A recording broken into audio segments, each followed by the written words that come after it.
Welcome to my mini vlog. Magluluto tayo for today ng ulam. Hi guys, good morning. Magluto tayo ng ginataang bangus na may sitaw. Lagyan na natin ng bawang. Ang ginamit kong mantika yung pinagprituhan na guys. Lagyan natin ng luya. Saka sibuyas. Para tipid.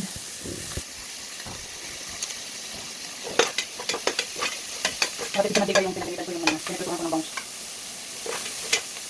Ang bangus guys. Siyempre, hindi natin ito. Bagong alamang to. Yung tira lang to yung tira.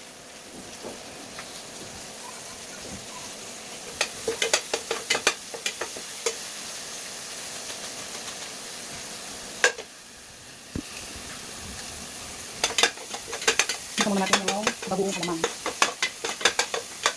Bagong niya guys. Ayan. Ito pag naluto na, lagyan na natin yung sitaw.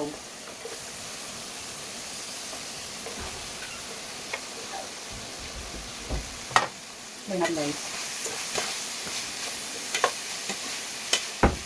Haluin ng haluin.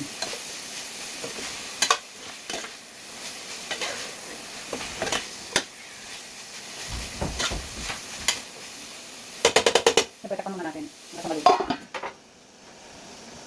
Lagyan na natin yung bata.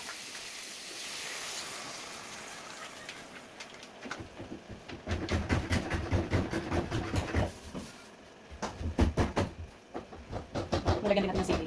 Ako, hindi ko masyado lalagyan ng sili kasi yung anak ko hindi kumakain mahang. Kasi lagyan natin ng ulit na. Ay, green. Lagyan natin din sa mix.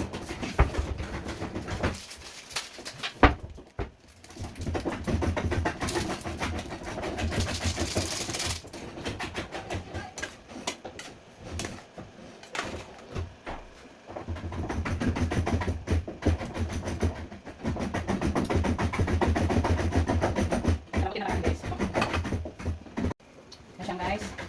Dahil medyo okay na yung lasa niya, lagyan din natin itong bangus.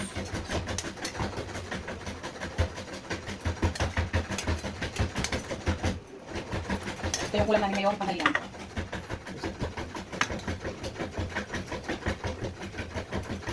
Yan guys, yan. Alam ko gusto nila ng ulam. Pero alam ko naman yung panganay ko, hindi ko kakain ito. Kasi sana, kasi gulay pa.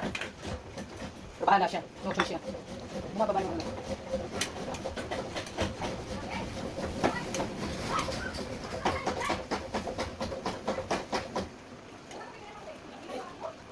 Ginataang bangus na may sitaw. Baliktad lang natin para manya yung gata. Inarito ko muna yung bangus eh. Siyempre takpan muna natin.